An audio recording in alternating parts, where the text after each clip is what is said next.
Hello, I'm BJ Glover, the Vice President of University Culture here at OBU, and today I have some guests who are going to be talking about Black History Month. Let me introduce them to you. First, we have Austin Holton, who is the assistant football coach here. We have Kaelyn Ina, who is a senior volleyball player.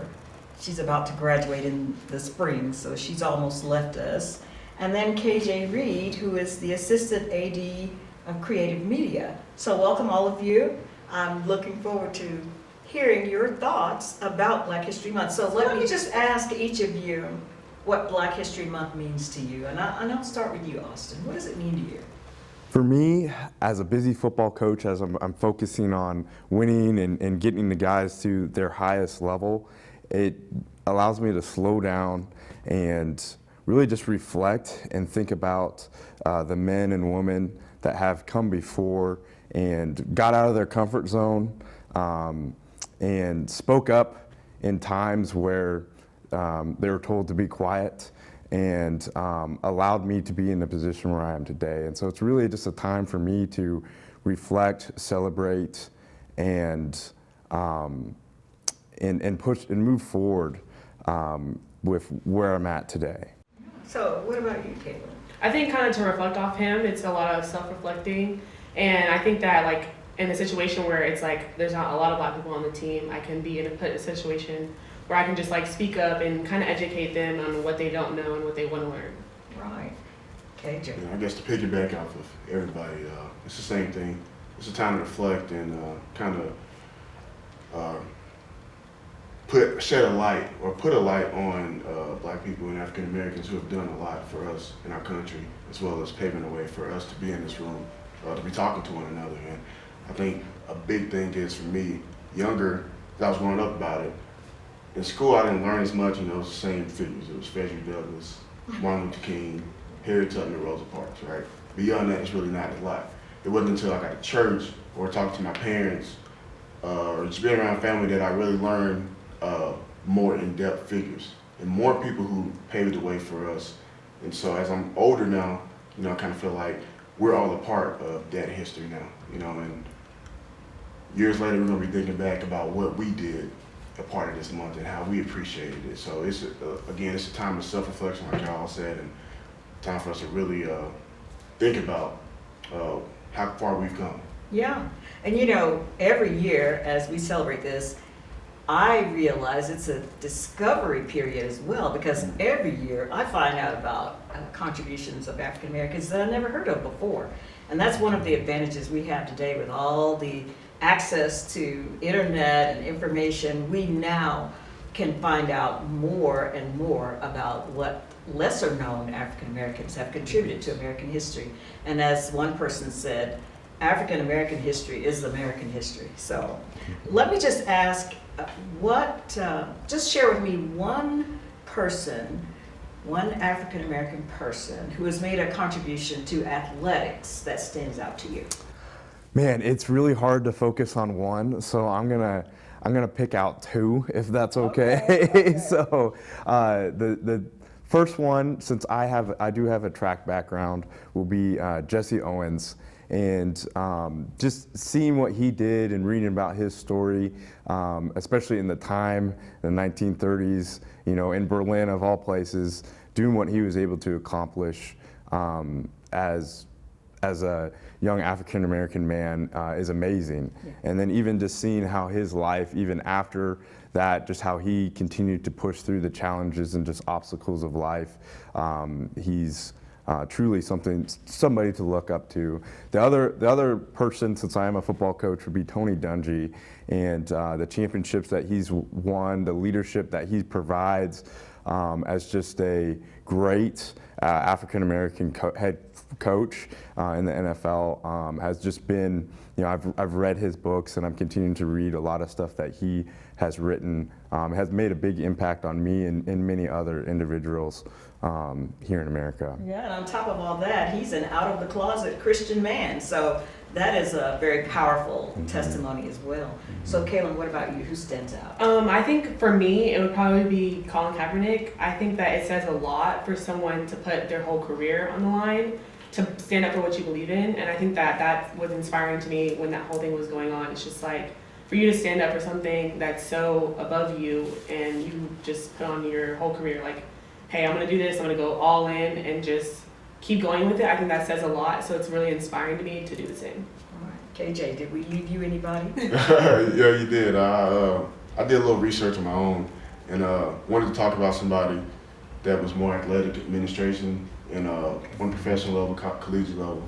And one that I found, actually, I did not know this, is a man named Wayne Embry. He was the first black GM of the NBA franchise. He was the Bucks GM for a short time there. I think it was like 7 years. I may be wrong. Don't quote me on that. Okay. But that one, I think that's huge because, of course, we're all fans, or one who are fans of athletics, NBA, and we notice, I guess, the discrepancy sometimes of representation. And so to see that he was one of those guys in that position makes me feel like I'm confident that I could do something like that. And I see somebody doing something like that. It's not a fear in my heart. It's like, well, he doesn't look like me. Maybe I don't have a chance. Seeing him do that reminds me that I do. And another one is I met this man probably 2 years ago. One of my mentors here, who actually I took his position here. His name is James Hill. He introduced me to the commissioner of the Southland Conference. So it's a Division I conference headquartered in Dallas. And he's African American. He's the commissioner of the conference. I'd never known an African American be the commissioner of a conference. So meeting him, just didn't talk with him. He probably didn't realize the impact, but for me, it was, wow, I could be a commissioner one day. Because you don't see that a lot, but it was just, again, brief confirmation that something like that was possibly in my future if I decide to pursue that. So we've been talking about role models you have identified. Let's look at how you yourself have been role models to other students and other people here. So Kaelyn, how has your position here and your presence here enabled you to be a role model for someone else? I think that just being on a team that is predominantly white, I think that I inspire them to want to learn more about the culture, like enlighten them on what's happened or what's going on if they don't know. And I think that that's just like, it's a domino effect. So once I teach somebody, they'll teach somebody else, and then they'll teach somebody else. And then it just keeps going on and on and on. Yeah. KJ, how about you as a role model? Again, I go back to representation. It was when I first got into this career of creative media and sports information, don't see a lot of people that look like me. And I didn't really have that mindset where, I didn't feel like I couldn't do it. I always feel like I can do whatever. I got the same opportunity as somebody else. And so being in my role here and being able to be that kind of beacon of light or even a role model to others, to see that, again, you can do that. Just because you don't see it a lot doesn't mean you can't do it. So you have just as good as an opportunity or just as much as an opportunity as anybody else. So I think that's a big thing for me. Yeah. What about you as a role model, Austin? I feel like as a coach, I'm constantly trying to pull the best out of my athletes. And for athletes to see somebody that has competed, that has gone through the hard work, the workouts, the wins and the losses, and to still graduate with a degree and continue to pour into the community and just try to give back in every way possible. I feel like it's showing up every day, bringing energy and having conversations with the players of where they're at, and just having them see somebody that is like them or has gone on a journey and maybe have experienced some of the similar things that they have had experienced. I pray and I hope that it does give them hope that they will see themselves as getting a degree and getting into a position where they're not only leaders in their organizations, but they're leaders in their community. And it's a challenge that we face every day, even just battling our sin nature that we have and just our selfishness as individual people. But I hope that my leadership and just honestly my life with my wife and my future daughter soon to be here can just be a good influence on the young men that I'm working with every day. So Yeah, so as we're reflecting this month, if you think about the world of athletics or just life for African Americans in general here in America, what are some things that you think are improving? Are you aware of some improvements in either in athletics or just in American life in general? I can start with that. I think this is more of a hope, but I also see improvement that I see all the time on SportsCenter or whatever. It's always the first African American to do this, first African American to do this. I think we're moving towards a time where that doesn't necessarily have to be the case, where it's obviously we're getting recognized for what we do, and it's an honorable thing. But I had this conversation with my friends all the time where it's like, man, I just don't want to be recognized as the first African American to do this. I'm supposed to be here. I'm supposed to be doing this, right? So I'm the first male to do this, or not even just the first. I did it. You know, I just want to be recognized for the person that I am and the task that I accomplished, whatever that is. And so I think we're moving towards a way of getting there to that point. Yeah. Did anybody else want to respond to that question? Yeah, I think that to piggyback off that a little bit, just to say like we're not always in the negative light, like when it comes to sports, like it's something that's negatively that's happened instead of the positive, and I think that we're making strides to look on the positive things and then the negative things take a background. Like I'm not saying that we're still not going to be in the negative light at all, but I think that it's taking a big stride to be in the positive light and not the negative. And then to touch on like for female sports, I think that there's a lot more African American female like players that are being acknowledged, I guess I would say, in the sports world, and I think that's a really big thing. Yeah, that's awesome. I would say there's still a long way for us to go in continuing to improve, and I think everybody here would agree with that. But some of the things that I feel like are being established in organizations is just more African American and Black leaders. I look back at my alma mater, and the head football coach there is an African American. The chaplain is also an African American, and it's back at Olivet Nazarene University. And so just seeing African American men and women being installed in leadership positions is encouraging for me, and I hope a whole bunch of others. And just for that to continue to grow is big. And also even just hearing, you know, we don't want to just be the first. Yeah. You know, I think I was actually I'm pretty sure I might have been the first Black African American man to graduate from my high school, and I know I'm not the last. But that's encouraging and exciting to hear that there is just a lot of improvement that can be still made and that is being made. Yeah. So. Well, I think, you know, as a diversity person here, one of the things I deal with is the fact that we go forward, we go backward, you recruit a new person, you lose a person. So it's not a static thing, and it's not just where things just go up, and that's the reality of life. And so I like to encourage people not to be discouraged by that, because that's just a reality, and it doesn't mean that we will not forge ahead.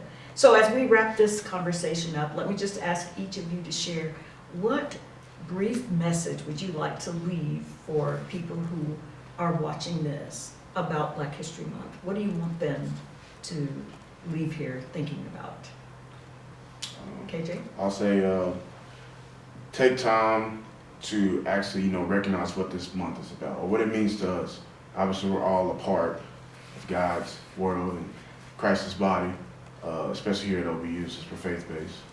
But it's an opportunity to, like I said, recognize those around you and what this month feels like to us, and then use this as a template towards others, whether it be Hispanics or Native Americans, especially in Oklahoma. Mm-hmm. Let this be a moment to realize that somebody else also matters, and just because it's a month, that means it didn't have to be recognized the rest of the months, you know. Right. And so take time to realize and learn more and become more knowledgeable about other people, because we're around these other people all the time. Mm-hmm. And it's important to be able to relate and kind of step into somebody else's shoes, or at least try to step into somebody else's shoes, so that you can be a better person overall. Yeah. Kaelyn, your final message. I would say there's a quote by Rosa Parks. It says that to live your life as a role model for others, and I think that's a big thing. I think that this month especially, people should live their life as a role model to others. So I think that whether that be learning about something and then taking that in and doing that as yourself, and then to teach other people, I think that's really big. Like KJ said, to spread the word and live as if you were in someone else's shoes. So just be that role model to other people. Yeah. And Austin. I would say it's a month that reminds us to be intentional with our conversations. It's a month that we can be even intentional with our studies and reading up on stories that we've never heard before of people doing great things. I also believe it just strengthens us as well to pay attention to the little details in our own life and realize that we have just as much as an impact as the people that have gone before us that did amazing things.